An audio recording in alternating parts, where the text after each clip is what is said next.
ডাকিতে পারি, আমি ভগবান কি আর দূরে থাকতে পারি। আরে জনমের মতো ভক্তের চরণের দাস হয়ে যাই রে। আমি ভক্তের চরণের দাস,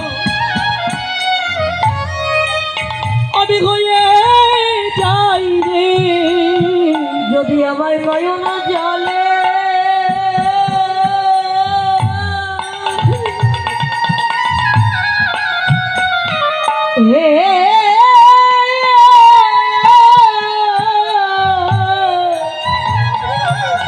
ডাকিতে পারে ভক্তের চরণের দাস হয়ে যাই রে।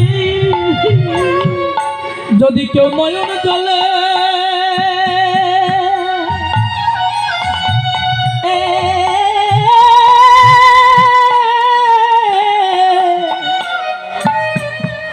আমায় ডাকিতে পারে, সে ভক্তের চরণের দাস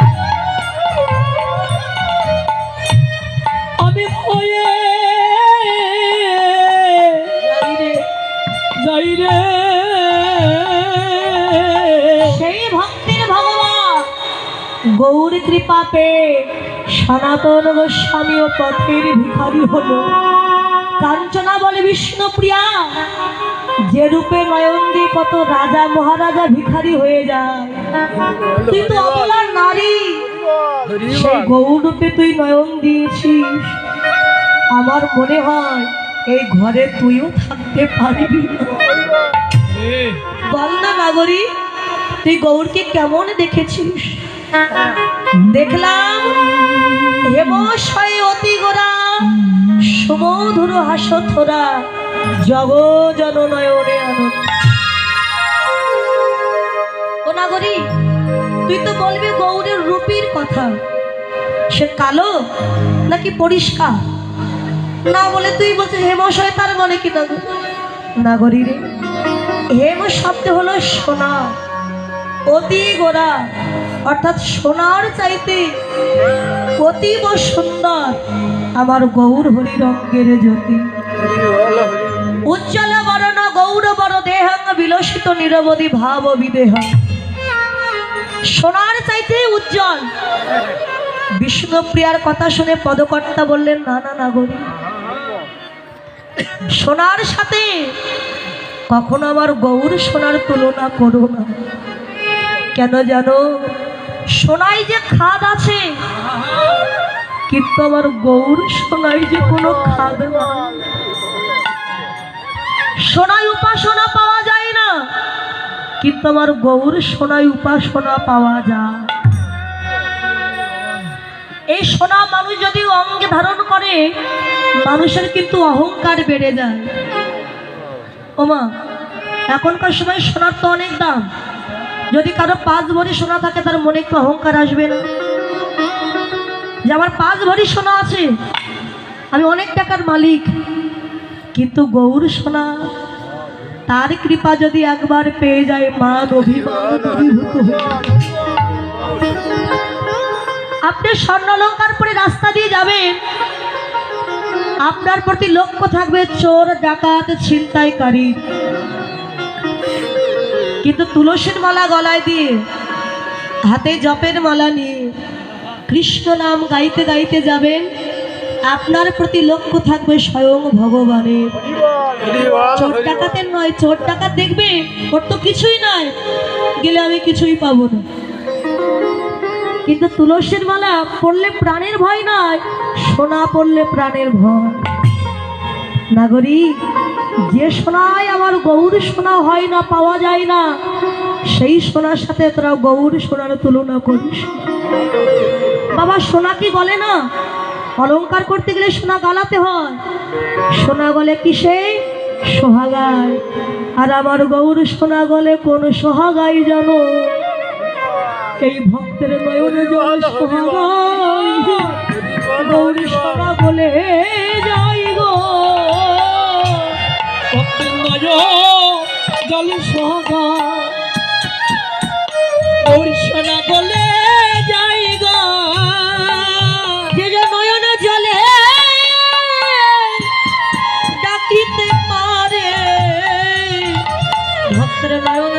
সোহাগাই গৌরী সোনা বলে যাইব।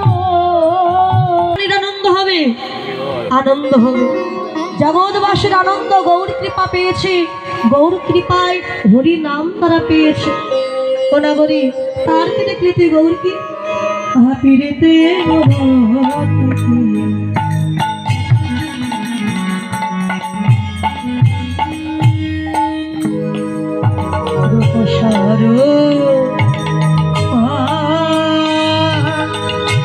ধরো বিবা প্রীতি মূরতি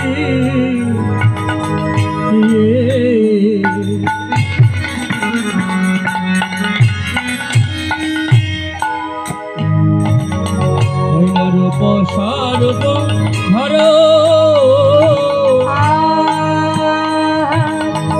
ওই ছন প্রতি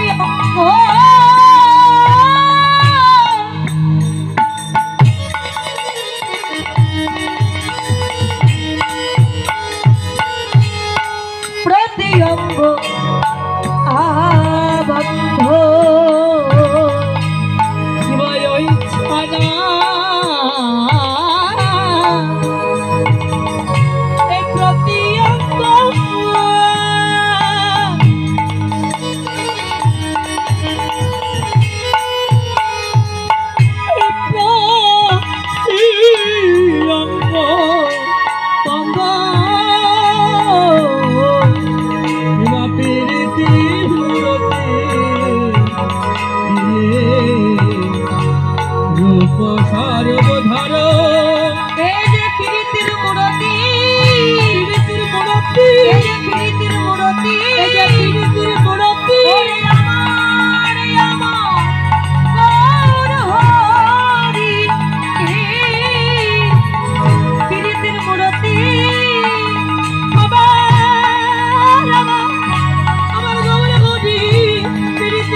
স্বরূপ ধরো।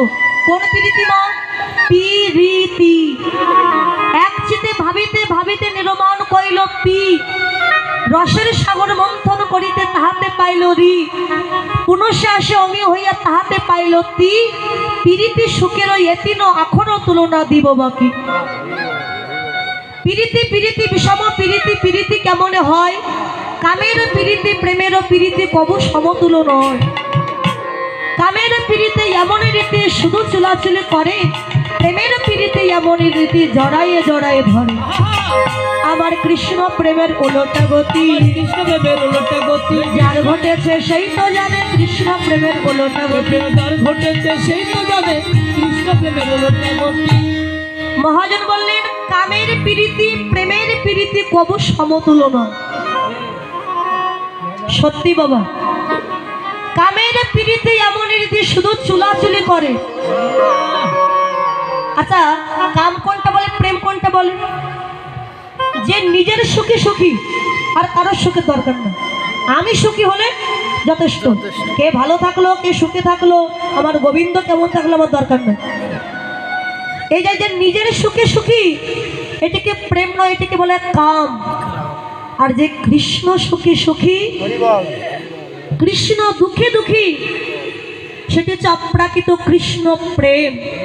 তাই জাগতিক জগতের কাম, এই যে প্রেম, যতদিন আপনি ইনকাম করতে পারবেন, সংসারে দিতে পারবেন না, কেউ আর ডেকেও জিজ্ঞাসা করবে না বাবা তুমি কেমন আছো, মা তুমি কেমন আছো।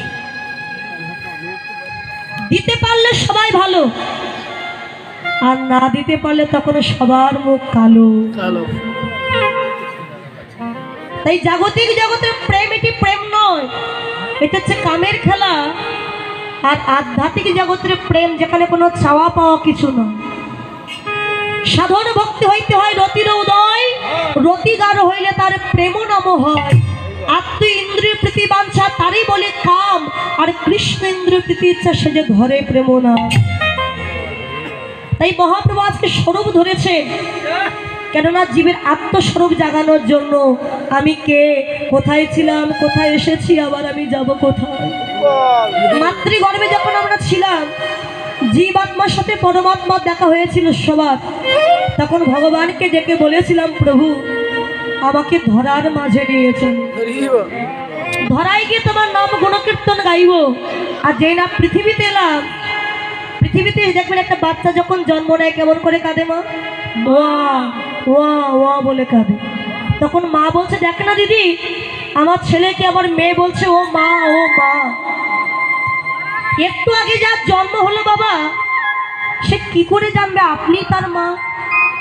অন্য কেউ তো হতেও পারে। বাচ্চা কাচ্ছে ঠিক, কিন্তু আমাদের সোনার ভুল। বাচ্চা কাচ্ছে ও মানে ও না, ও না। মাতৃগর্ভে আমি যাকে দেখেছিলাম এ তো সে নয়। তাহলে পৃথিবীতে এসে আমি কি আমার বান্ধবকে হারিয়ে ফেললাম? বাচ্চাকে যার কোলে দিচ্ছে, বাচ্চা তার বদন পানে দেখে কাছে, ও আমার এও না, এ না, আমি আমার বান্ধবকে হারিয়ে ফেললাম। এবার সন্তান যখন কাছে, মা কি করলো, বাছা আমার, মানিক আমার বলে কোলে তুলিনি, যেই না কপালে চুমু দিল, আমরা সবাই কি করলাম, কৃষ্ণ চরণ ভুলে গিয়ে মায়ার চরণের দাস হয়ে গেল। মায়া দাসত্ব করলাম, মায়ের মায়ায় পড়ে গেলাম, ভুলে গেলাম পৃথিবীতে কেনই এলাম। তাই আত্মস্বরূপ জাগানোর জন্য মহাপ্রভু নিজেই স্বরূপ ধরেছেন বাবু। বিষ্ণুপ্রিয়া দর্শন করলেন এই মধ্যাহ্নকালে গৌর রূপ। আচ্ছা, প্রমাণ পাওয়া যায় গৌর হরি লীলা করেছিলেন 540 কিংবা 41 বছর আগে নবদ্বীপে। শ্রীমদ্ ভগবতে বললেন মহাপ্রভু সমুদ্রে অতল গর্ভে প্রবেশ করেছিলেন। আবার ভগবতে বললেন না, মহাপ্রভু জগন্নাথ ক্ষেত্রে গিয়ে শ্রী বিগ্রহকে দর্শন করে বিগ্রহের সঙ্গে লীন হয়েছিলেন। সত্যি কি প্রভু মারা গেছে? প্রভু যদি মারা যান, এই এক্ষুনি বিষ্ণুপ্রিয়া আমার গৌরের রূপ দর্শন করে এসেছে। তাহলে ভগবান কোথায়? নবদ্বীপে যাবেন, দেখতে পাবেন না। বৃন্দাবনে যাবেন, দেখতে পাবেন না। কোথায় ভগবান? অন্য কোথাও নয়, দেহের মধ্যে বিন্দু রূপে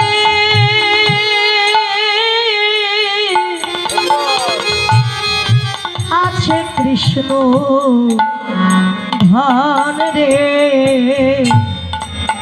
তোমার।